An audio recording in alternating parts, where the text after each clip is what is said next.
మనం తరచుగా ఆరోగ్యం గురించి మాట్లాడేటప్పుడు శాకాహార భోజనం అనేది మంచిది. పండ్లు, కూరగాయలు, ఆకుకూరలు తింటే ఆరోగ్యానికి చాలా మంచిది. తర్వాత కొన్ని రకాల సమస్యలు రావని మనం చెప్పుకుంటాం.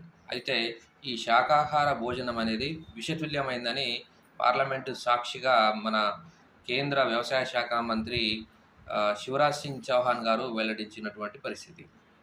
విషయంలోకి ఎట్టినట్టయితే మన అయితే భారతదేశంలో సుమారుగా 70,000 శాంపిల్ ఆకుకూరలు, కూరగాయలు, పండ్లు శాంపిల్ తీసుకొని వాటిలో మాక్సిమం రెసిడ్యూ లిమిట్ అంటే గరిష్ట అవశేష పరిమితి అంటే ఈ కూరగాయలు, పండ్లు వీటిల్లో ఎక్కువగా అంటే మోతాదుకు మించి ఈ కెమికల్స్ యొక్క పరిమితి ఉన్నటువంటి సర్వే చేసిర్రు. ఆ సర్వేలో భాగంగా మన తెలంగాణలో 8,198 ఆకుకూరలు, కూరగాయలు, పండ్లు మనం సర్వేలో తీసుకున్నట్టయితే వాటిల్లో సుమారు 486 కూరగాయలు, ఆకుకూరల్లో పరిమితికి మించి ఈ రసాయనాలు అంటే కెమికల్స్ యొక్క రెసిడ్యూస్ అంటే అవశేషాలు గుర్తించినటువంటి పరిస్థితి.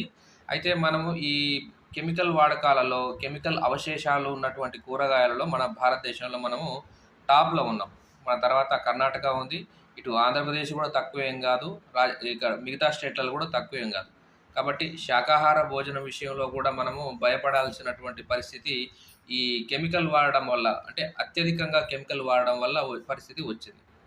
అయితే ప్రభుత్వము దీనికి తగిన విధంగా రైతులకు శిక్షణలు ఇస్తూ న్యాచురల్ ఫార్మింగ్ వైపు వెళ్ళాలని చెప్పి చెప్తున్నప్పటికీ కూడా రైతులు ఇంకా సుముఖత చూపకపోవడం ప్రమాదకరమైనటువంటి పరిస్థితిగా మనం పరిగణించవచ్చు.